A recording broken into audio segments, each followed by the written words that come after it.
नमस्कार मित्रांनो, भक्ती जीवन या चॅनलमध्ये तुमच्या सर्वांचे मनापासून खूप खूप स्वागत आहे. तर आज आपण नागपंचमीची कहाणी मराठीमध्ये कोणती आहे तर तीच आपण आज बघणार आहोत.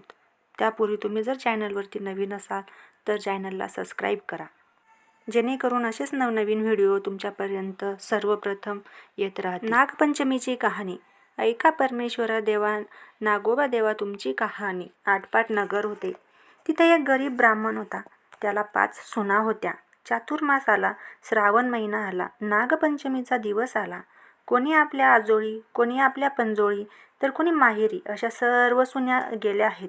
त्यात सर्वात धाकट्या सुनेस माहेरच कोणीच नव्हतं. तेव्हा ती आपल्या मनात फार दुःखी व खूप दुःखी होती व म्हणाली, माझा सर्व संबंधी नागोबा देवा आहे असे समजून तो मला माहेराहून न्यायला येईल असे म्हणू लागली. इतक्यात काय घडले, शेष भगवानास तिची दया आली. त्यांनी ब्राह्मणाचा वेश घेतला व ह्या मुलीस नेण्याकरिता आला. ब्राह्मण विचारात पडला. हा इतके दिवस कुठे लपून राहिला व आत्ताच कुठून आला? त्याने सुनेस विचारले. तिने पण हाच माझा मामा म्हणून सांगितले. ब्राह्मणाने त्या वेशधारी मामा म्हणजे साक्षात नागोबाच त्यांच्याबरोबर तिची रवानगी केली. त्या वेशधारी मामा नागोबाने तिला आपल्या वारुळात नेले. खरी हकीकत सांगितली आणि आपल्या फणीवर बसून आपल्या बिळात नेले.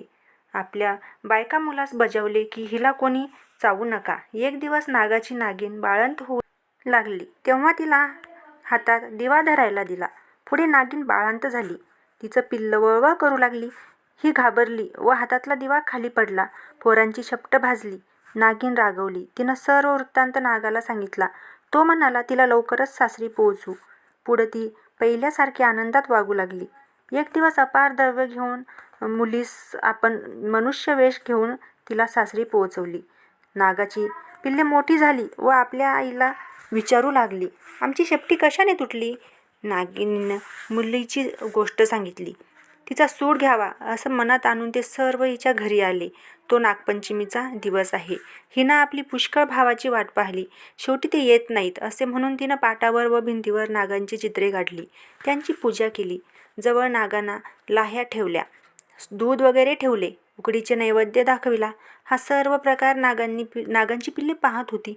शेवटी तिनं देवाची प्रार्थना केली की जय नागोबा देवा, जिथं माझा भाऊ लांडोबा पुंडोबा असतील तिथं खुशाल असोत असं म्हणून तिने नमस्कार केला.